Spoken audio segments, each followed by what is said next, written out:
दोस्तों, भारत में कई जगह से खबर आ रही है कि कफ सिरप पीने से बच्चों की डेथ हो रही है। तो आज की वीडियो में हम यही जानेंगे क्या है सच और कहां पर रह गई है गलती।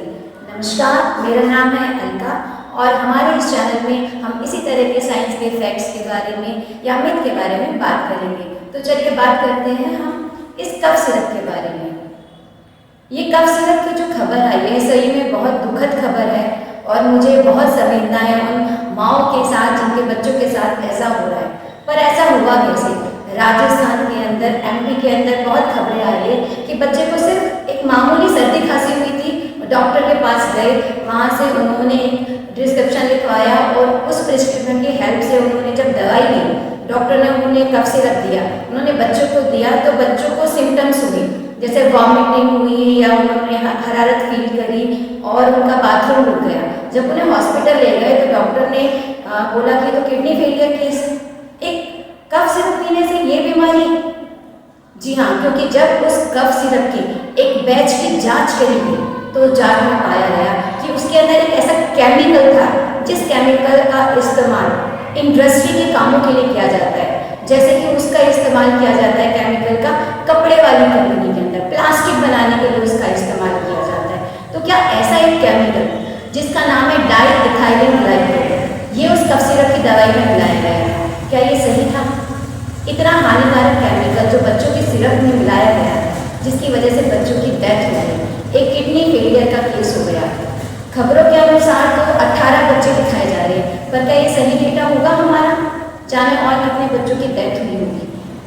हाँ, सरकार ने कदम उठाए हैं, बिल्कुल कदम उठाए हैं। उन्होंने कफ सिरप को हमारे जहाँ भी गए थे, वो जो कफ सिरप का बैच गया था जिसके अंदर ये फॉल्ट था, उसको रोक दिया गया है और बोला है कि इसको नहीं देना है।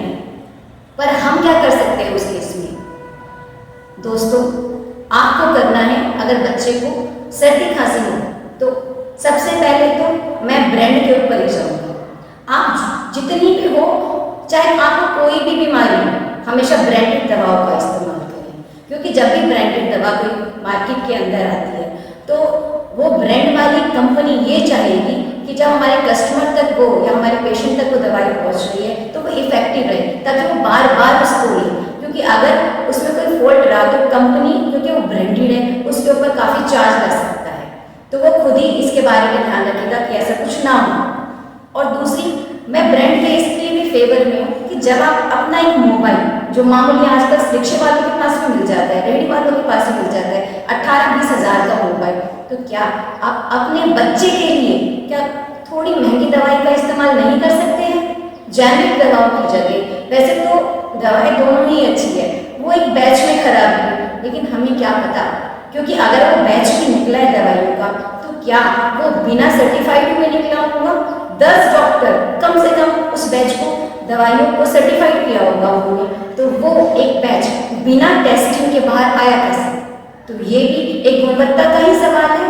तो मैं चाहूँगी ये हमारा प्रिकॉशंस है कि अपने बच्चों के लिए सिर्फ दवाई लें। अगर दवाई कफ सिरप लेने के बाद बच्चों को इस तरह के सिम्टम्स दिखाई दे, उनका बाथरूम बंद हो गया है या फिर उनको हरारत फील हो रही है या वॉमिटिंग आ रही है, तो घर पे कोई ट्रीटमेंट ना दें, खुद डॉक्टर बनने की ज़रूरत नहीं है, उन्हें हॉस्पिटल ले जाएं, उनकी ट्रीटमेंट बाकायदा कराएं कि इससे पहले देर हो जाए। और जितना हो सके अच्छी दवाओं का इस्तेमाल करें, दवाइयों पर पैसे बिल्कुल इस्तेमाल करें, खूब यूज़ करें, क्योंकि अपनी सेहत और अपने बच्चों की सेहत से बढ़कर कुछ नहीं है।